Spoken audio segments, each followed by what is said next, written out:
1 million dead in the war between Russia and Ukraine. Hurricane Helene victims have been forgotten about, but there's years of recovery ahead. But what we're focused on is drones flying across New Jersey.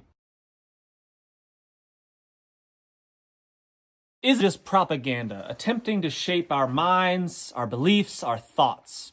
The New Jersey drones, a harmless mystery, a government cover-up, aliens.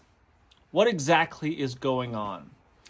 Is there a sinister motive behind this focus on the New Jersey drones?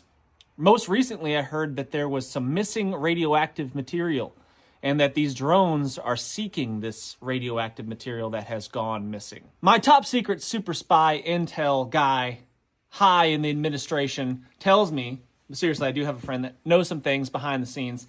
He tells me that some of the drone footage that he's seen are drones that are specifically designed to seek out some of this material, this missing radioactive material perhaps. So that's very interesting. Propaganda is literally everywhere. Everything that you see, everything that comes in front of you on your screen, whether you're looking at a computer, a TV, or your phone, it's all propaganda. Propaganda, marketing, all of the news, all of these things are steering you in a certain direction. They are designed and implemented to direct your way of thinking, what you believe.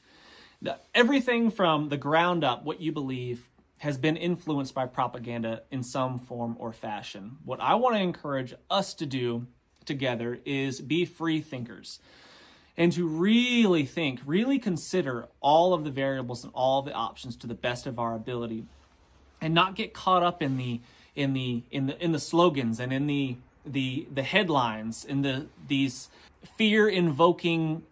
It'd be very easy for me to do that in every single one of my videos.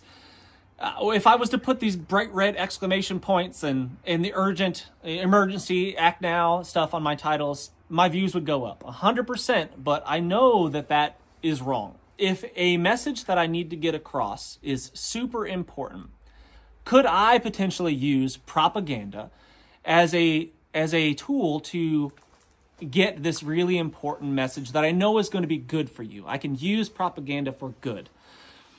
Not everybody does that. Most people, I would say most people, use propaganda in some form or another in a bad way. A lot of these dishonest approaches to marketing would be easy for me to do. I could definitely boost my views and gain a lot of subscribers by being dishonest and evoking some sort of fear tactic to boost my views. For sure, without question, I could do that. And that's exactly what, Fox News and CNN and all of those do. The city preppers, the Canadian preppers of the world, those types of people want that. They want to make you afraid and just to gain clicks. And that's not what I want to do. What's actually going on? I don't believe anything these days. I almost immediately believe that whatever I see on the news is a lie. And it's either very, very small portions of it are true and everything else is a lie, or it's just outright complete lie altogether. There was a time in history when people relied heavily, if not completely, on the elites for their information, whether it came from their church leaders or government officials of some sort. 1700s, 1800s came along, and a whole lot of people started becoming literate. They could read, and then the printing press came around, and then information started to spread widely. Now we have the crazy advancement of the internet, where information is at our fingertips at a moment's notice, but yet, still, what can you actually believe? What I want to do is inspire you to be a critical thinker. When did we learn to read? 1700s and 1800s, people on a large scale became literate. And because they were literate, they were able to take in information. They were able to gain more knowledge on various different subjects and just become more educated in general. Mass education systems all over the world started becoming a thing, especially in the Western world, Europe and America. And then now we couldn't just, the kings and queens of the world couldn't just tell everyone what to do hands down, because people had opinions now. People had various forms of information that they could take in and and build their own opinions on what should happen. Now, because of high literacy rates, there were more educated free thinkers than ever. Countries that developed universal education systems, public education systems, were able to create more inventions. They had more ideas. Countries like the US and Japan had way more advancements in technology than countries that had lower literacy rates. Literacy was no longer just for the wealthy. The rise of helped spark the Industrial Revolution, which led to crazy advancements in technology, machinery, all sorts of things that helped us make our lives easier. So in the 19th century, information was spread far and wide. Newspapers and journals, and now that people could read more often than not, they were able to take in this information and they could form their own opinions about what was going on. They were able to receive lots of varying different opinions of an information about what was going on in the world around them. And you couldn't have a king sitting over top of them suddenly saying, just spewing out what he thought should be done, and people just accept it. They would receive more backlash now that people were more educated and more informed on what was going on. I want us to think outside the box. I want us to be critical of everything. Every piece of information that you see or hear, you need to be critical of it and think why. Why am I hearing this? Why does it make me feel the way that I feel? Does it make me afraid? Does it invoke some sort of emotion in me? Because it's most likely designed to do so. And just like all of the headlines, all of the titles on all the YouTube videos, the urgent, act now, it's too late, like all of those clickbaity titles that I've had fun with from time to time, almost never use them, but I've jokingly used them in my videos before. You know, the urgent, act now, emergency, it's happening, with all the exclamation points and stuff. It's to invoke some sort of, usually fear, in you so that you click on the thing and watch the video.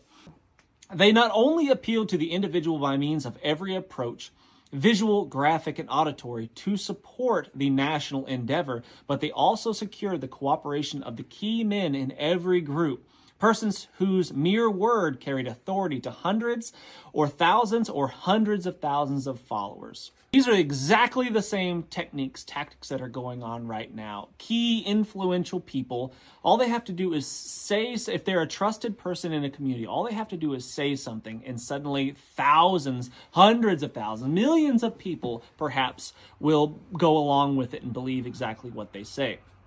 Now, I'm not saying that all these people are out to do wrong. I'm not saying all these people are attempting to be mischievous and evil and direct you to do evil tasks or deeds or support evil missions. I'm not saying that at all, but the very influential, really popular people of the world, such as like your Donald Trumps or perhaps your Joe Rogans, or people of that stature that everyone knows who they are. It's a common household name now.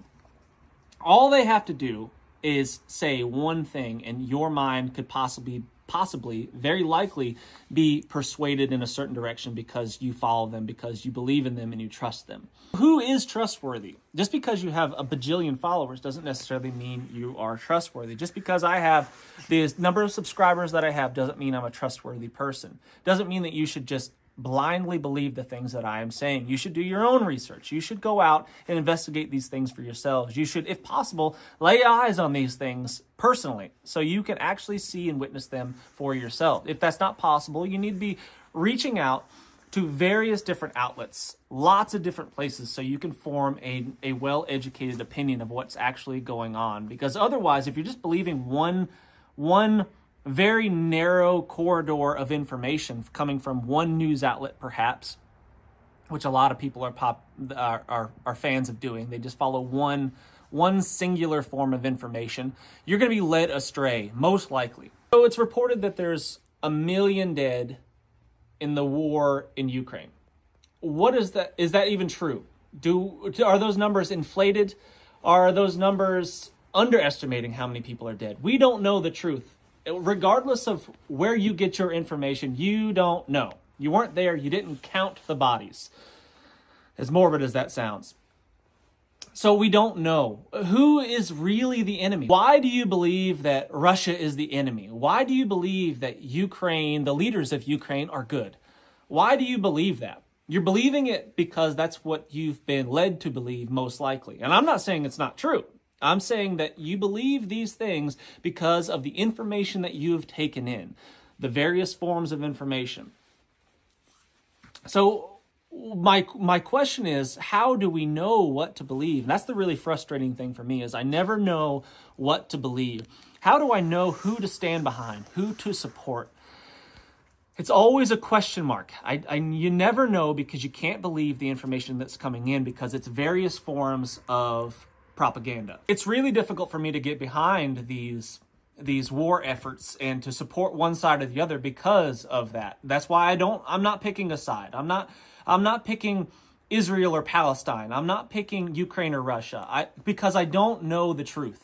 I don't know what is actually happening. And you may have such strong beliefs. You may think that, yes, how dare you? Like, how could you not support Israel or Palestine or whatever?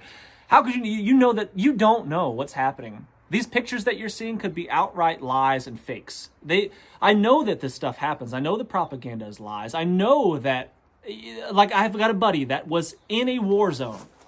He was literally in this area live. He was there, feet on the ground, and he happened to have a news feed going on, and it said live, and it was coverage of the place that he was standing in, and it was clearly not live, and it wasn't even the actual location where he was. It was a complete lie, complete propaganda, not true at all. But what it did is it invoked an emotion in the people that watched it.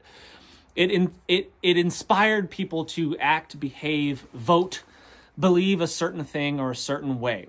It was, of course, the astounding success of propaganda during the war that opened the eyes of the intelligent few in all departments of life to the possibilities of regimenting the public mind. And that is the part that's frustrating to me, and that's the part that it makes it difficult for me to stand behind anything that I can't see. In my local community and things that I can see and touch and feel, the people that I can talk to face, yes, I have a dog in that fight. But when it comes to something thousands and thousands of miles away that I have no idea what's actually happening or what's true, it's really difficult for me to get behind it. Don't take your literacy for granted. We're standing on the shoulders of giants. The people that came before us fought for the privileges, the rights, the ability to read books. They fought for these things. They died for these things. So let's not take that stuff for granted.